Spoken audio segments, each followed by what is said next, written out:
Bismillahirrahmanirrahim. Assalamualaikum warahmatullahi wabarakatuh. Alhamdulillah hamdan katsiran thayyiban barakan fih kama yuhibbu rabbuna wa yarda. Asyhadu an la ilaha illallah wahdahu la syarika lah wa asyhadu anna Muhammadan abduhu wa rasuluh sallallahu alaihi wa ala alihi wa sahbihi wa man walah wa man tabi'ahum bi ihsan ila yaumil qiyamah.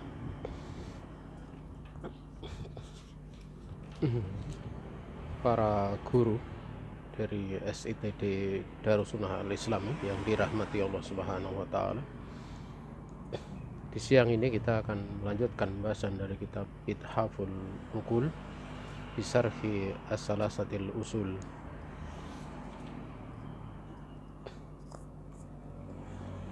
Dan karena ini merupakan taklim yang sifatnya wajib bagi guru ya,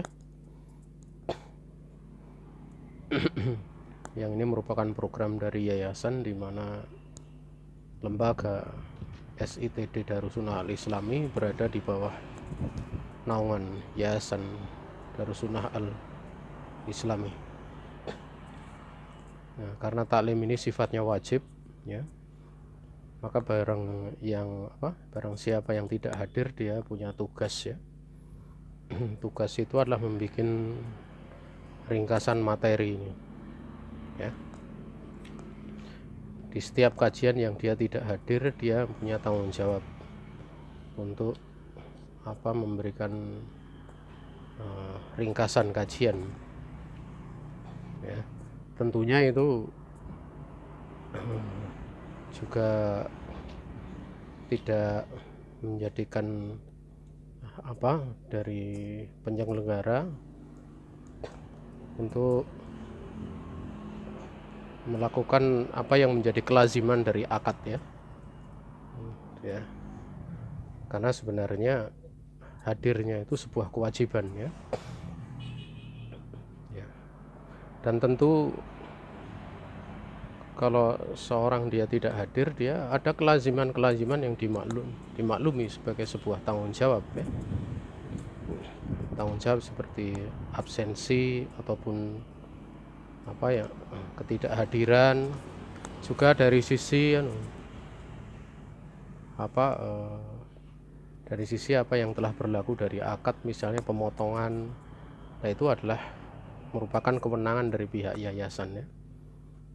Dan perkara seperti ini penting ya, karena pada saat seorang dia melakukan akad ya, itu dia sudah mempertimbangkan banyak sisi, sehingga apa yang menjadi kelaziman akad itu bagian daripada amanah ya. Tidak bisa diistilahkan di satu sisi dia sibuk tempat lain, kemudian di akad yang sebelumnya dianggap kurang penting ya. Tidak seperti itu cara berpikirnya ya. Tapi ini adalah amanah. Kemudian kalau mau melakukan akad baru itu mesti mempertimbangkan akad sebelumnya gitu, agar supaya tidak gugur gitu. Di dalam kaidah itu ada istilah ada istilah bahwa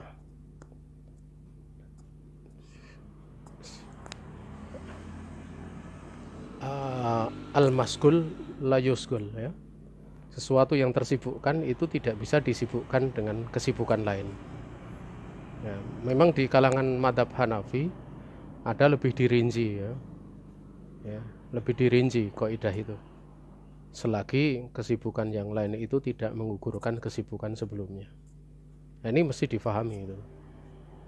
Dan ini penting untuk kami ingatkan ya, penting untuk diingatkan, karena dahulu pernah ya ada yang melakukan seperti itu karena offline ya, karena online bukan offline ya, online ya, dia cukup membuat rekaman, kemudian pada jam pelajaran dikirim kepada anak-anak, tapi dia pada waktu itu sedang berada di jam kerja di tempat lain ya.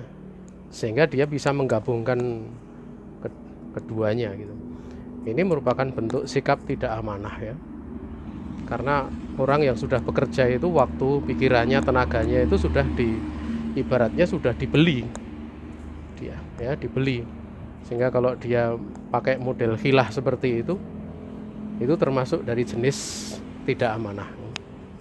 Sampai di sebuah lembaga dahulu pernah ada kasus ya, jadi dia ngajar itu masuk di pondok pesantren itu, dia cuma ngasih tugas, habis itu dia keluar dagang, nanti jam 11 balik, kemudian mana tugasnya yang dikerjakan. Nah, ini orang tidak paham tentang akad itu ya, tidak paham tentang akad. Lebih-lebih dia minta gajinya dikasih selama 1 tahun penuh sebelumnya gitu, sehingga sampai puluhan juta waktu itu. Itu pengurusnya sempat bertanya kepada kami, model seperti itu bagaimana? Itu ndolim namanya. Jadi seorang dia mesti paham masalah seperti ini. Makanya ilmu fardu ain itu ada 4 perkara. Salah satunya adalah hal yang berkaitan dengan muamalah yang dia bersibuk di dalamnya. Jangan sampai kemudian dia terjatuh pada dosa ya. Kalau misalnya tidak ikut itu karena memang karena memang tugas yayasan itu beda ya, tugas sekolah itu beda. Tapi kalau pribadi itu beda lagi pembahasannya ya. Makanya saya ingatkan ya. Jadi saya ingatkan di sini, ini merupakan kewajiban ya. Ya, dan perlu untuk seorang dia paham akad yang dia sudah bikin gitu, supaya dia tidak terjatuh di dalam sikap bermudah-mudahan, menyepelekan ya, dan lebih mengutamakan akad yang lain gitu ya. Ya akad yang lain itu masih ada tinjauan, sebenarnya akad yang pertama atau akad kedua itu pun ada pembahasan. Makanya kalau datang undangan walimah nikah itu mana yang lebih berhak untuk didatangi, manakala bersamaan datang, itu yang lebih dulu mengundangnya. Itu ada pembahasan di kalangan para ulama gitu ya. Ya, ini penting untuk baik pihak sekolah untuk membenahi ya, juga pihak lembaga dalam hal ini yayasan untuk membenahi agar supaya hal seperti ini tidak terjadi ya. Nanti rame-rame kemudian seperti dulu. Dulu itu ada yang ngajar ya, dia sebenarnya nggak layak jadi pengajar, karena waktu itu sudah hadir di majelis, begitu saya masuk dia langsung tanpa pamit pergi pelencing gitu loh. Itu saya heran kok bisa gitu kayak gitu ya kadang kita heran seperti itu, akhlaknya gimana gitu loh ya. Ini nggak pas seperti itu gitu, sampai kemudian yang datang cuma kepala sekolahnya saja. Ini akhlak yang sangat jauh dari dari akhlak. Artinya dia nggak paham tentang konsekuensi akad ya. Nah itu pentingnya seorang dia belajar ilmu fikih itu, sehingga dia tahu konsekuensinya itu ya. Ini pembahasan dari sisi normanya ya, aturannya. Adapun dari sisi pembahasan akadnya kan nanti ada punishment ya, dan yang lain sebagainya itu urusan lain gitu. Tapi ini dari sisi agar supaya seseorang itu manakala mengambil langkah dia tidak tergesa-gesa gitu, tapi dia penuh pertimbangan gitu, bagaimana yang mesti ditempuh gitu loh. Ya. Dan pihak yayasan punya tanggung jawab untuk memberikan nasihat ya. Dalam hal ini saya sebagai pengisi kajian yang memang ditugasi yayasan, saya punya tanggung jawab memberikan nasihat ya, memberikan nasihat agar supaya praktek-praktek seperti itu tidak kemudian menjadi menjadi kebiasaan ya. Wallahu ta'ala a'lam ya. Kita lanjutkan pembahasan dari kitab ini. Ini saya singgung ya, saya khawatir nanti kalau kepala sekolah karena baru sama-sama satu level itu tidak mampu memberikan nasihat, saya khawatirnya di situ, sehingga saya yang memberikan masukan, ya, memberikan masukan agar supaya kejadian yang sudah berulang dari sejak berdirinya sekolah ini tidak berulang terus, ya. Ini nah, beliau mengatakan qala al-musannif rahimahullah taala wa anwa'ul ibadati amarallahu biha mislul islam wal iman wal ihsan wa minhu ad-du'a wal khauf wa raja wa tawakkul wa rahbah wal khusyu' wal khasyah wal inabah wal isti'anah wal isti'adzah wal istighasah wa dabhu wa nadru wa ghairu dzalika min anwa'il ibadati allati amara Allah ta'ala biha kulluha lillahi ta'ala wa dalilu qawluhu subhanahu wa ta'ala wa anal masajida lillahi fala tad'u ma'allahi ahada. Berkata musannif rahimahullah ta'ala, macam-macam ibadah yang Allah perintahkan dengannya, semisal Islam, kemudian iman, kemudian ihsan, dan sebagian darinya itu adalah sebagian dari macam ibadah lah, doa, kemudian takut, kemudian berharap, bertawakal, dan juga berharap, rohbah itu takut juga, wal khusyu' wal khasyah itu juga takut, wal inabah yaitu kembali dengan bertobat dengan diiringi amal soleh, kemudian wal isti'anah mohon pertolongan, isti'adzah mohon perlindungan, istighosah minta pertolongan di kala kondisi sulit, wadabhu menyembelih, kemudian nadar, dan yang selain daripada itu dari macam-macam ibadah yang Allah Subhanahu wa ta'ala telah memerintahkan dengannya, kesemuanya adalah untuk Allah Subhanahu wa ta'ala.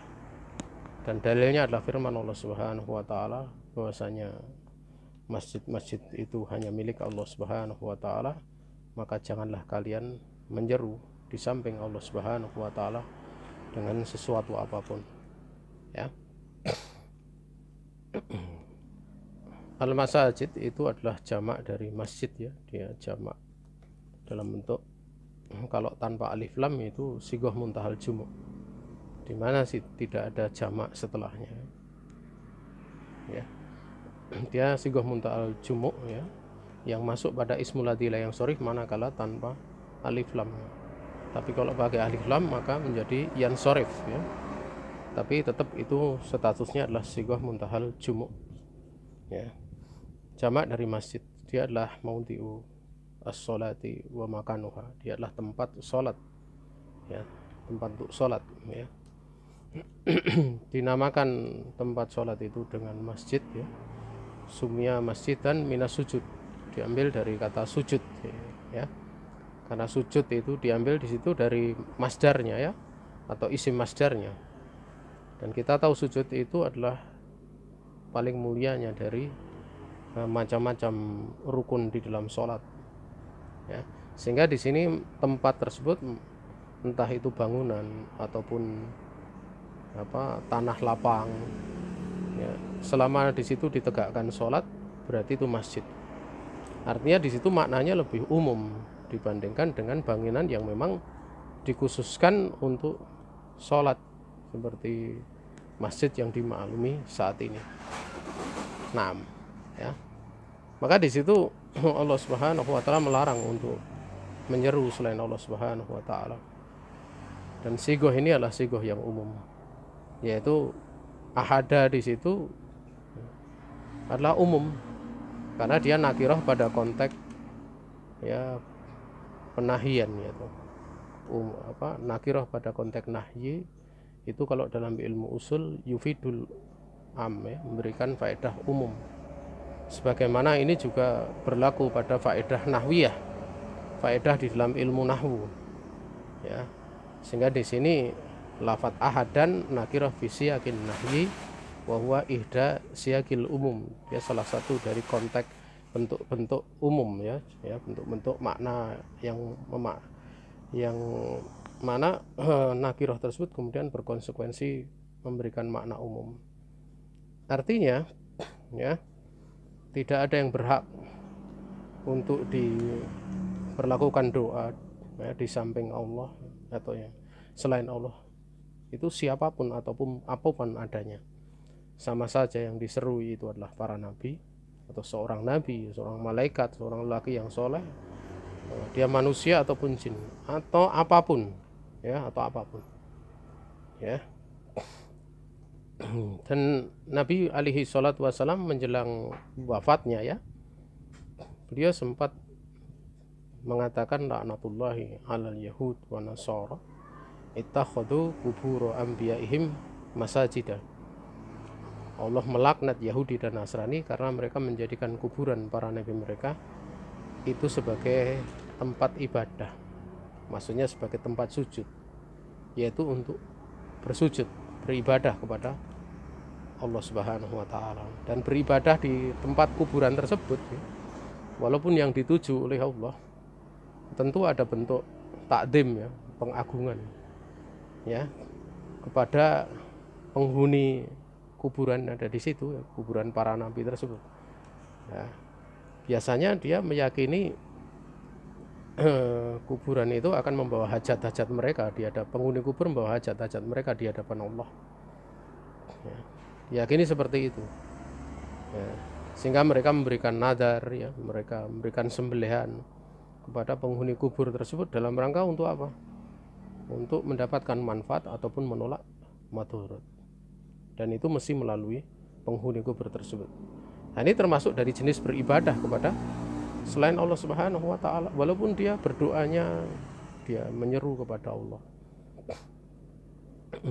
Menyeru kepada Allah, ya, dia berdoanya, tapi ada itikad-itikad yang tidak bisa dibohongi, ya, tidak bisa ditutupi, ya, karena memberikannya di kuburan itu mereka yakini sebagai sebuah syarat cepatnya pengkabulan dari apa yang dia pinta, ya. Oleh karena itu Syekh Shalih Al Fauzan di dalam kitab Sabilur Rasyad, ya, yang merupakan syarah dari kitab Tadhirul I'tiqad an Adranil Ilhad, beliau memberikan rincian tentang perkara tersebut.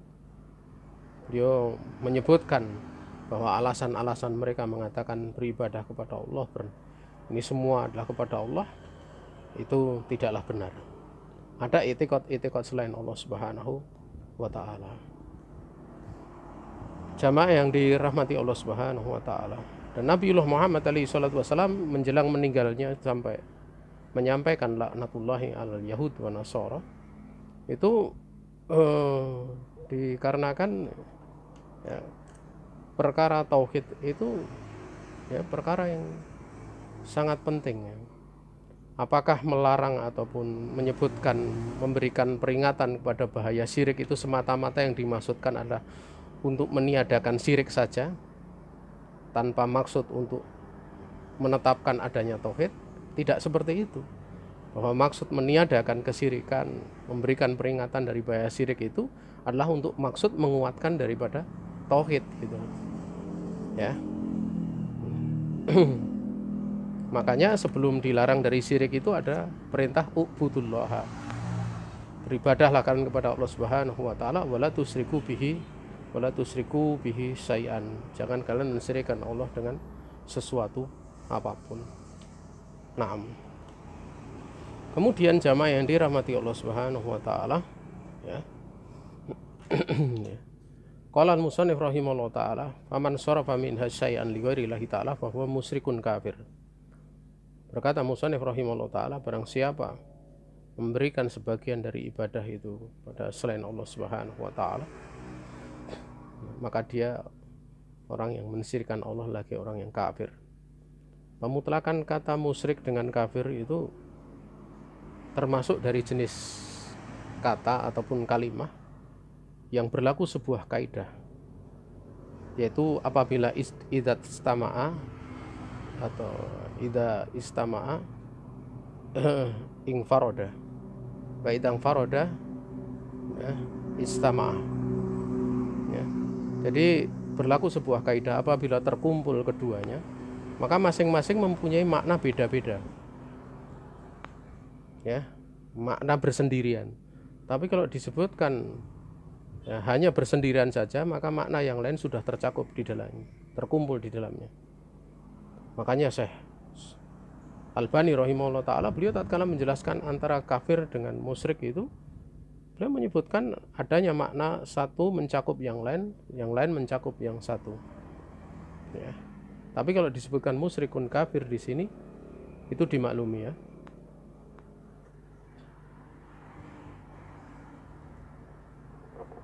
Sebentar ya, ada kendala.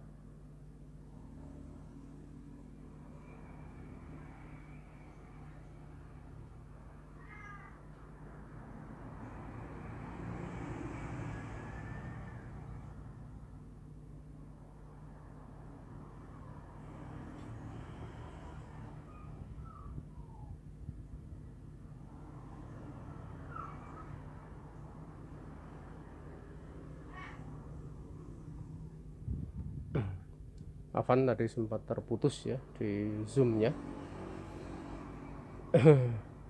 Di sini diterangkan oleh beliau hafizahullah taala, sarafa say'an min anwa'il ibadah sawaun fi dzalika ma dzakarahu syekh wa ma sabata annahu ibadatun mimma lam yadhkuruhu fal ibadatu yajibu an takuna khalisatan lillahi taala. Yaitu dia meletakkan sebagian dari macam ibadah ya, sama saja yang demikian itu adalah dari apa yang telah disebutkan oleh Syekh rahimahullah taala ya. Dan tentunya yang tidak disebutkan pula, yang tidak disebutkan dalam contoh, manakala itu macam ibadah itu termasuk dari jenis kemusyrikan ya, kesyirikan ataupun kekafiran. Dan apa-apa yang memang telah tetap bahwasanya itu ibadah, dari jenis-jenis ibadah yang memang tidak disebutkan oleh Syekh di dalam kitab ini, maka ibadah itu wajib. Untuk keberadaan ibadah itu ikhlas ya, mengikhlaskan ibadah itu murni hanya untuk Allah Subhanahu wa taala. Kemudian musannif rahimahullah taala berkata, wa dalilu qauluhu subhanahu wa taala, wa man yatu ma'allahi ilahan akhar la burhana lahu bih fa innama hisabuhu 'inda rabbih innahu la yuflihul kafirun. Berkata musannif rahimahullah taala, dalilnya firman Allah Subhanahu wa taala, dan barang siapa yang menyeru di samping Allah Subhanahu wa taala itu ilah selainnya, yang mana menyeru ilah selain Allah itu tidak ada hujah padanya, tidak ada burhan padanya, sungguhnya hisabnya itu ada di sisi Rabbnya, sungguhnya dia sesungguhnya la yuflihul kafirun, orang-orang yang kafir itu tidak akan menang. Ingat ya bahwa lafaz la burhana lahu bih itu bukanlah sifat ya, bukanlah sifat dari dari yang sebelumnya, jumlah sebelumnya, tapi itu atof bayan namanya. Artinya atof bayan itu apa? Bentuk menyembah selain Allah itu adalah bentuk perbuatan la burhana lahu bih. Kalau itu dikatakan sebagai sifat ya, yang dikatakan sebagai sifat berarti itu takyid dari kemutlakannya. Kemutlakan dari mana? Dari fiilnya, fiil syarat yaitu yat'u. Artinya kalau kemudian itu sebagai sifat ya, menjadi takyid, berarti ada bentuk menyeru selain Allah itu yang ada burhan gitu. Dan ini makna batil seperti itu. Ini makna batil. Makanya diterangkan oleh para ulama ini atof bayan namanya. Artinya atof bayan itu untuk memperjelas dari yang dijelaskan sebelumnya. Artinya apa? Perbuatan menyeru selain Allah Ta'ala itu adalah perbuatan yang tidak ada hujah padanya. Itu mirip dengan firman Allah, wa antusriku billahi ma lam yunazzil bihi sultana. Lafaz ma lam yunazzil bihi sultana itu atof bayan dan bukan sifat. Ya, karena kalau sifat itu konsekuensinya nanti membatasi dari kemutlakan lafaz yang sebelumnya. Ya, makanya kalau ada lafaz misalnya rokobah ya, budak itu lafaz itu dimaknakan secara mutlaknya. Tapi kalau rokobah mukminah ya, budak yang beriman, nah itu sudah dibatasi. Sudah ada takyid dari kemutlakannya. Karena dia sifat bagi mausufnya ataupun naat bagi man'utnya ya. Maka perlu untuk diketahui ya. Ya, ini penting ya, karena salah memahami seperti itu Nanti jadinya lucu itu loh memahami ya. Ya. Wallahu taala a'lam. Ya. Dan sekali lagi ya, kita penting ya di dalam belajar seperti itu untuk melihat perkataan para ulama. Nggak cukup kemudian bisa bahasa Arab saja gitu. Tapi hendaklah dia melihat penjelasan di kalangan para ulama gitu. Sehingga nanti nggak ngukumi ngawur ya. Ya. Saya nggak tahu ya, ada dulu seorang ustadz itu yang dihukumi menyimpang manhajnya, menyimpang akidahnya ya. Hanya karena khotbah Jumat ya, yang mengatakan bahwa berdoa dengan semata-mata jahnya Rasulullah itu bid'ah ya, dan bukan syirik. Atau beliau kemudian mengatakan wasilah syirik atau syirik kecil, kurang lebihnya seperti itu. Itu dihukumi secara dolim, bahkan yang menghukumi sampai sekarang mungkin belum rujuk ya, tidak mau tetap menghukumi itu perbuatan menyimpang. Coba kalau mereka membaca penjelasan dari Syekh Shalih Al Fauzan dalam kitab I'anatul Mustafid, penjelasan dari para a'imah ya, dari para ulama, niscaya dia nggak akan ngawur menghukumi seperti itu ya. Nah, dan Syekh Muhammad bin Abdul Wahab sendiri dijelaskan oleh Syekh Shalih Al Fauzan, itu beliau mengatakan semata-mata dengan jah itu, jahnya Nabi, kedudukan Nabi, haknya Nabi, itu tidaklah syirik. Beliau katakan laisa bisyirik, tetapi itu bid'atun, dia bid'ah. Dan min wasaili asyirik, termasuk dari wasilah kepada kesyirikan. Nah ini penting ya untuk diketahui supaya nggak ngawur gitu loh. Ya, nggak ngawur. Ya. Nah, kalau orang lain ya pemahamannya nggak salah ya, kemudian dituduh kepada pemahaman menyimpang akidahnya, menyimpang manhajnya, atau bahkan dianggap berbuat syirik, itu kan orang yang dolim gitu. Orang yang dolim gitu.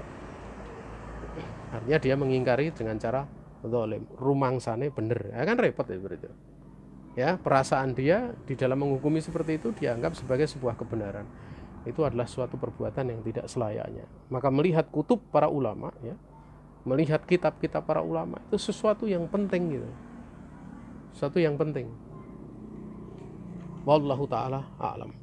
Kemudian di sini sama Allah Subhanahu wa taala man da'a mahu ghairah kafiran liqaulihi subhanahu wa taala innahu la yuflihul kafirun. Sungguhnya orang-orang kafir itu dia tidak menang, dia tidak akan mendapatkan kemenangan. Ya. Kemudian waman yat'u ma'allahi ilahan akhar la burhana lahu bih fa innama hisabuhu 'inda rabbih. Ya. Di sini bagus ada pertanyaan dari Syekh ya, dari Syekh Hafizahullah taala, Syekh Ubaid Al-Jabiri Hafizahullah taala. Beliau mengatakan hal hunaka ilahun alaihi burhanun ma'allah. Apakah di sana itu ada ilah? Ya, ilah di samping Allah Subhanahu wa taala yang padanya itu ada burhan ya. Beliau mengatakan qala ahlul ilm ya, berkata para ulama hada ikhbarun anil waqi', ini adalah pengkhabaran dari sesuatu yang terjadi ya. Maksudnya pengkhabaran apa? Pengkhabaran menyembah selain Allah. Kan kita tahu khobar itu biasanya mengkhobarkan apa? Dia mengkhobarkan dari isim. Mengkabarkan dari isim. Makanya di dalam kitab Qatrun ada ciri isim itu dia adalah at-tahdisu anhu. Diceritakan tentangnya. Dan ini tidak ada di pelajaran dasar. Ya. Ciri isim itu dikabarkan tentangnya. Makanya kalau misalnya ada fi'il ya, fi'il itu menerangkan misalnya ndoroba, dia memukul. Menerangkan siapa? Menerangkan pelaku maupun menerangkan maf'ulnya. Maka pelaku di sini fa'il berarti menerangkan dhamir mustatir. Ya. Jawazan bidhohir takdiruhu huwa. Ya. Menerangkan huwa. Ya, menceritakan huwa. Ya, tentang apa? Tentang perbuatan dia memukul. Memukul siapa? Memukul yang dipukul. Artinya dia maf'ulnya. Misalnya ndoroba Ahmada. Dia memukul Ahmad. Nah, makanya diterangkan bahwa ciri isim, tanda isim, salah satu tanda isim itu at-tahdisu anhu, diceritakan tentangnya. Maka di sini jamaah yang dirahmati Allah Subhanahu wa taala dikabarkan dari apa yang terjadi. Yang terjadi itu adalah perbuatan apa? Yang terjadi itu adalah isim apa? Isim penyembahan, ibadah kepada selain Allah Subhanahu wa taala. Wal waqi anna kulla ma'budin ma'allahi ta'ala audunahu la burhana yadullu ala ahaqqiyatihi al ibadata. Artinya bahwa setiap yang diibadahi di samping Allah atau selain Allah itu tidak ada burhan. Artinya yang disembah itu selain Allah itu tidak ada burhan. Ya. Artinya dari tahdisnya dari siapa? Dari yang ditahdiskan fiil isimnya. Dari apa? Dari maf'ulnya. Maf'ulnya yaitu yang seseorang dia beribadah kepada selain Allah Subhanahu wa taala, ya. La burhana itu menunjukkan kemahaberhakannya Allah Subhanahu wa taala untuk diibadahi karena tidak ada hak, ya, tidak ada burhan untuk yang diibadahi selain Allah Subhanahu wa taala. Wa inna ma hadza ikhbarun bil waqi'. Ini bentuk pengkhabaran bil waqi'. Ya, kalau dalam bahasa di dalam kitab Qatrun Nada namanya bitahdisi anhu atau at-tahdisu anhu. Ya. Wallahu taala a'lam. Tapi kalau dalam pembahasan yang lain secara makna ini atof namanya atof bayan. Ya, pengatofan bayan, bukan sifat. Ya, bukan sifat. Qala al-musannif rahimahullah taala fil hadisi ad-du'a mukhul ibadah. Berkata musannif rahimahullah taala dalam hadis doa itu adalah inti ibadah. Hadza hadis hadza dhaifun fi isnadihi Ibnu Luhai'ah. Wa sahih qauluhu ad-du'a huwal ibadah. Doa itu inti ibadah. Ini hadis dhaif, isnadnya ada Ibnu Luhai'ah. Dan yang sahih adalah sabda Nabi, doa dia adalah ibadah. Al-Hafidz Ibnu Hajar di dalam Taqribut Tahdzib, ya, beliau mengatakan khalata ba'da ihtiraqi kutubihi. Jadi Ibnu Luhai'ah itu dia menjadi dhaif. Kenapa? Karena hafalannya itu kemudian bercampur. Campur sana dengan campur sini. Kenapa? Ya, karena setelah kitab-kitabnya terbakar. Karena kita tahu bahwa dhabtus sutur itu aqwamin dhabti as-sudur.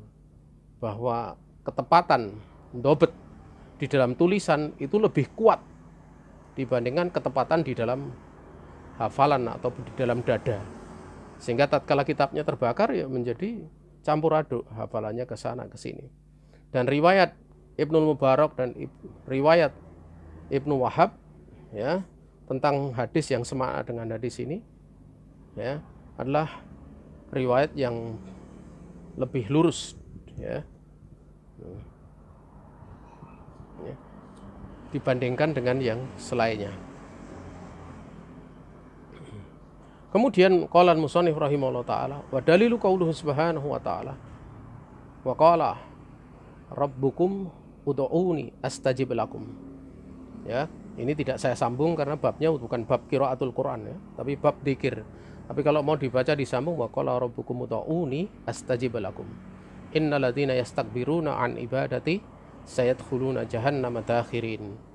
Dan Rabb kalian dia berfirman, berdoalah kalian kepadaku, niscaya aku akan ijabahi kalian. Sungguhnya orang-orang yang menyombongkan diri dari beribadah kepadaku, maknanya dari berdoa kepadaku, kelak mereka akan masuk dalam neraka dalam keadaan terhina. Ya. Penyebutan di sini pasti diijabahi oleh Allah Subhanahu wa taala itu diterangkan oleh Nabi alaihi salatu wassalam di dalam riwayat yang sahih, ya. Riwayat Al-Imam Ahmad, Al-Hakim dan Al-Imam Tirmidzi, dia adalah hadis yang sahih di mana Rasul alaihi salatu wassalam beliau bersabda, "Ma min muslim yad'u bid'awatin laisa fiha ismun wala qati'atu rahimin illa a'tahu Allahu subhanahu wa ta'ala biha ihdas salas imma an tu'ajjala lahu da'watuhu wa imma an yaddakhiraha lahu fil akhirah wa imma an yasrifa anhu minasu misliha. Rasul alaihi salatu wasallam beliau bersabda, tidak ada seorang muslim pun yang dia berdoa dengan suatu doa yang di dalamnya tidak ada unsur dosa, tidak ada unsur memutus tali silaturahim, melainkan Allah pasti akan memberikan dengan sebab doa tersebut salah satu dari 3 pengkabulan. Yang pertama, entah kemudian akan disegerakan pengkabulannya itu untuk dia itu, ya, maksudnya adalah di dunia. Yang kedua, entah kemudian akan diakhirkan, Allah akan mengakhirkan pengkabulannya tersebut di akhirat dengan diberi pahala. Dan yang ketiga, entah kemudian dipalingkan dari dia oleh Allah Subhanahu wa taala, dipalingkan dia dari kejelekan semisal kebaikan yang dia pinta. Jadi otomatis doa itu pasti dikabulkan. Makanya Umar bin Khattab radhiyallahu ta'ala anhu di dalam asar beliau mengatakan, ana la ahmilu hamma ijabatin walakin ahmilu hammad du'a faman ulhima ad-du'a'u fa innal ijabah ma'ah. Nah, beliau mengatakan, saya ini tidak pernah memikirkan untuk diijabahinya doa, namun aku lebih memikirkan doa itu sendiri. Karena barang siapa yang diilhamkan dia untuk berdoa, maka sesungguhnya ijabah itu sudah bersamanya, pasti dikabulkan oleh Allah Subhanahu wa taala. Makanya kalau ada orang yang rajin berdoa itu, masya Allah ya, rajin berdoa. Keinginan untuk berdoa itu bukanlah perkara ringan, itu perkara karunia yang besar yang diberikan oleh Allah Subhanahu wa taala kepada seorang hamba. Nah, kemudian jamaah yang dirahmati Allah Subhanahu wa taala, dalam ayat ini yang pertama ada hasul ibadi ala doa, yaitu dorongan kepada hamba-hamba untuk berdoa kepada Allah Subhanahu wa taala. Ya. Kemudian yang kedua, wa'adahum ala doa ibil ijabah. Allah Subhanahu wa taala memberikan janji kepada mereka terhadap doa itu dengan diberikan janji diijabahi oleh Allah Subhanahu wa taala. Dan jangan tertipu ya dengan seorang, wah saya banyak berbuat maksiat, saya banyak makan yang haram, sehingga melemahkan untuk berdoa. Ya. Karena doa itu diterangkan oleh Syekh Shalih Al Fauzan ya. Itu ada ranah orang kafir bisa diijabahi gitu. Ada ranah gitu. Pertama pada kondisi dindolimi, yang kedua dalam kondisi terdesak. Ya, kondisi dia terdesak. Ya, sebagaimana diterangkan oleh Allah kalau mereka berada di atas lautan ya. Kemudian ada ombak yang menggulung, kemudian mereka menyeru hanya kepada Allah Subhanahu wa taala di dalam doanya tersebut, dalam amalnya tersebut, dalam agamanya, maksudnya doa. Kemudian Allah selamatkan. Itu dijelaskan oleh Syekh Shalih Al Fauzan. Ya. Juga dijelaskan di dalam kitab Tanbihatus Saniyah, ya, syarah daripada Al-Aqidah Al-Wasithiyah. Ya, karya dari Syekhul Islam rahimahullah taala. Maka jamaah yang dirahmati Allah Subhanahu wa taala, kalau kemudian ada bentuk tentang penyebutan orang yang safar ya, kemudian safarnya jauh, rambutnya acak-acakan, pakaiannya kumal, kemudian dia berdoa ya Robi sambil menengadahkan kedua tangannya ke atas langit, tetapi dia makan yang haram, minum yang haram, kemudian yang mengalir pada tubuhnya itu sesuatu yang haram, fa ana yustajabu lidzalik. Bagaimana mungkin dia akan dijabahi untuk hal tersebut? Maka dijelaskan oleh para ulama, ini bukan bab secara mutlak tidak akan diijabahi. Ya, sempurna benar-benar sama sekali tidak akan diijabahi. Enggak seperti itu, man. Ini bab namanya tanfir, membikin lari gitu. Bikin lari. Makanya jangan menjadi jangan membikin sesak manusia. Misalnya ada orang kerjanya di riba, kemudian mau ngaji, kemudian dia mengeluhkan tentang kerjaannya yang riba. Ya, dinasihati hendaklah banyak-banyak berdoa kepada Allah. Ya, mudah-mudahan segera dicabut dari pekerjaannya. ya, dan anjurkan untuk mengambil sebab sebelum keluar dia supaya siap-siap untuk mencari rezeki yang halal, untuk mencari pekerjaan yang halal. Sebagaimana tatkala Syekh Shalih Al Fauzan ditanya tentang orang yang kerja di pajak, beliau menganjurkan tidak langsung untuk keluar ya, tapi disuruh untuk mencari alternatif kerja, kalau nanti sudah mampu segera keluar, sambil kemudian banyak berdoa kepada Allah Subhanahu wa taala. Ini seorang dia hendaknya punya ta'ani ya, punya kehati-hatian gitu. Ya, hendak kemudian tergesa-gesa, tidak kemudian melakukan analisa-analisa pembahasan yang kemudian akibatnya menjadikan sesak dada manusia. Saudaraku kaum muslimin yang dirahmati Allah Subhanahu wa taala, yang ketiga, di sini ada tasmiyatud doa, itu ibadah. Penyebutan bahwa doa itu adalah ibadah. Ya. Karena di bagian depan disebutkan ud'uni, artinya berdoalah kepadaku. Ya, tapi di bagian belakang disebutkan yastakbiruna an ibadati. Kan harusnya yastakbiruna an du'ai, kan gitu kan. Ya, orang-orang yang menyombongkan diri dari berdoa kepadaku. Tapi disebutkan ibadati, dari beribadah kepadaku. Ini menunjukkan bahwa doa huwal ibadah. Doa itu adalah ibadah. Kalau sampai pemaknaan ibadah itu dimutlakan kepada doa, itu menunjukkan bahwa doa min a'dhamil ibadah. Sebagaimana Nabi alaihi salatu wasallam menyebutkan al-hajju Arafah. Haji itulah wukuf di Arafah. Menunjukkan wukuf di Arafah merupakan a'dham, terbesarnya arkanul haji. Ya, a'dhamu arkanil haji. Ya, seperti pula sujud, seperti pula ruku, seperti pula al-fatihah, itu disebut dengan sholat.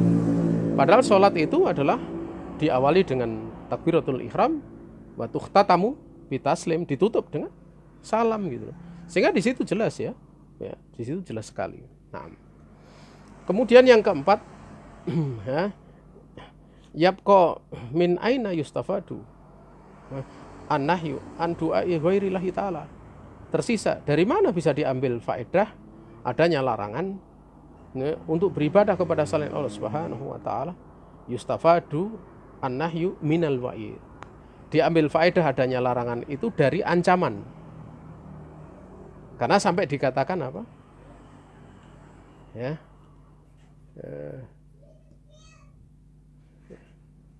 Diterangkan di sini fa inal wa'ida 'alal fi'l sigah min siyakin nahyi al-far'iyah kama huwa muqarran fil usul wa nahyu huna li tahrim qaulan wahidan anhu, ya, inda ahlil haq wala sarifa lahu abadan. Ya. Naam. Jadi diambil dari larangan terus dari sisi ancamannya. Dikarenakan ancaman ya, terhadap suatu perbuatan itu termasuk dari satu bentuk di antara bentuk-bentuk larangan yang sifatnya percabangan. Sebagaimana hal demikian itu telah ditetapkan sebagai kurikulum ya di dalam ilmu usul. Dan larangan di sini ya memberikan faedah li tahrim. Ya, li tahrim. Menurut satu pendapat di kalangan ulama-ulama yang lebih tepat ya, ulama-ulama inda ahlil haq ya, ulama-ulama ahlul haq, dan tidak ada hal yang memalingkan dari hal yang seperti itu selama-lamanya sehingga dibawa kepada makna tersebut.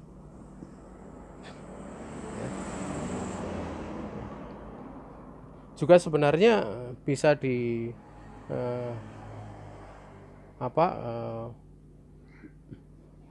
difahami pula dari mafhumnya. Artinya kalau mafhumnya kan perintah untuk berdoa kepada Allah. Artinya kan larangan untuk tidak berdoa. Larangan untuk tidak berdoa kepada Allah. Artinya di situ berarti kan dimaklumi ada ranah mafhumnya itu termasuk pula larangan berdoa kepada selain Allah Subhanahu wa taala. Itu kalau memakai dalil wa qala rabbukum ud'uni astajib lakum. Lebih-lebih setelahnya innalladzina yastakbiruna an ibadati, itu jelas sekali. Karena di situ ada wa'id, ancaman bagi orang yang tidak mau berdoa kepada Allah Subhanahu wa taala. Sehingga tercakup tidak mau berdoa kepada Allah Subhanahu wa taala itu entah semata-mata enggak berdoa kepada selain Allah, semata-mata enggak berdoa kepada selain Allah, sehingga itu masuk dalam cakupan sombong, juga termasuk yang kedua, dia tidak berdoa kepada Allah tapi dia berdoa kepada selain Allah Subhanahu wa taala. Itu dari mafhum yang bisa difahami di situ. Kemudian jamaah yang dirahmati Allah Subhanahu wa taala, ya. Terakhir pembahasan kita, ya, tersisa tentang masalah doa itu ada beberapa perkara yang tidak di situ perlu untuk mengambil pelajaran, ya, minat tambih alaiha. Yang pertama bahwa doa itu nau'an. Doa itu ada dua macam, yaitu doa ibadah dan doa masalah. Doa masalah itu seorang hamba su'alul abdi rabbahu jalbal khair wa daf asyar, ya. Seorang hamba dia berdoa meminta kepada Robnya untuk mendapatkan kebaikan dan menolak kejelekan, ya. Nah, dan doa yang seperti ini itu banyak, ya. Ya.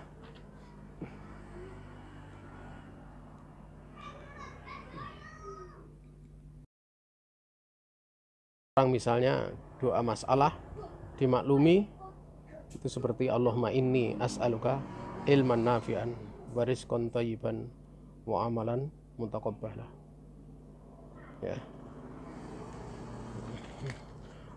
Walaupun sebenarnya doa yang ada di situ dalam bentuk dzikir, ya. Kalau dia ingin untuk dihilangkan, dia minta sesuatu kebaikan kepada Allah atau minta untuk dihilangkan kejelekan, ya, yang menimpanya, itu masuk pada kategori doa al-mas'alah. Walaupun lafadznya dzikir seperti la ilaha illallahul azimul halim, la ilaha illahu rabbul arsyil karim. Kalau di sini rabbul arsy, la ilaha illallah rabbus samawati wa rabbul ardi wa rabbul arsyil karim. Itu dalam sebagian lafadz, ya, sebagian lafadz ada beberapa bentuk, ada beberapa lafadz yang sedikit berbeda. Itu semua dzikir ini, tapi dimasukkan untuk berdoa kepada Allah Subhanahu wa taala, ya. Ini diterangkan oleh beliau hafizahullah taala termasuk doa al-mas'alah. Kemudian yang kedua itu adalah doa yang dikatakan doa al-ibadah, ya. Doa al-ibadah. Dan doa ibadah itu, ya, diterangkan, ya, yaitu, ya, seseorang dia beribadah kepada Allah Subhanahu wa taala dengan makna-makna yang sifat-sifat Allah Subhanahu wa taala yang terkandung di dalam nama Allah Subhanahu wa taala, ya, yang mana berkonsekuensi di dalamnya seorang hamba bisa beribadah kepada Allah, ya, dengannya. Contohnya misalnya seorang dia mengetahui Allah Subhanahu wa taala itu zat yang maha pengampun, ya, dia maha pengampun, maha penyayang. Kemudian dia mau putus asa karena banyak dosa. Kemudian dia karena tahu Allah taala Al-Ghafur Ar-Rahim, dia tidak menjadi putus asa. Atau orang mau terjatuh pada maksiat, kemudian dia ingat Allah itu zat yang maha berilmu, ya, ilmunya meliputi segala sesuatu, akhirnya dia tidak jadi bermaksiat. Ini namanya doa al-ibadah. Termasuk pula orang mendapatkan rezeki yang sempit, tapi dia tahu, kalau dia yakin kalau Allah itu Ar-Razzaq, sehingga dia bisa bersabar dengannya, karena yakin Allah pasti akan memberikan keluasan rezekinya kepadanya. Maka ini termasuk dari doa al-ibadah. Dan seluruh dari macam-macam amal soleh yang dilakukan seseorang itu termasuk dari doa al-ibadah. Makanya kalau orang sholat itu, orang sholat kenapa? Ya karena dia tahu, dia beriman kepada Allah Subhanahu wa taala, ya. Ini saja yang bisa disampaikan ya. Besok kita lanjutkan pembahasan ini ya. Dan sengaja pembahasan doa doa al masalah dan doa al ibadah ini tidak kita rinci lebih panjang lagi ya. Kita cukupkan, walaupun pada pembahasan kitab Iftahul Uqul ini ada pembahasan yang lebih panjang agar supaya kita bisa lebih mempersingkat pembahasan kita. Ada salah datang dari pribadi diri saya sendiri dan dari syaitan ya. Saya istighfar kepada Allah Subhanahu wa taala. Kalau ada benar semata-mata keluasan rahmat Allah Subhanahu wa taala yang diberikan kepada kita. Akhirul kalam, assalamualaikum warahmatullahi wabarakatuh.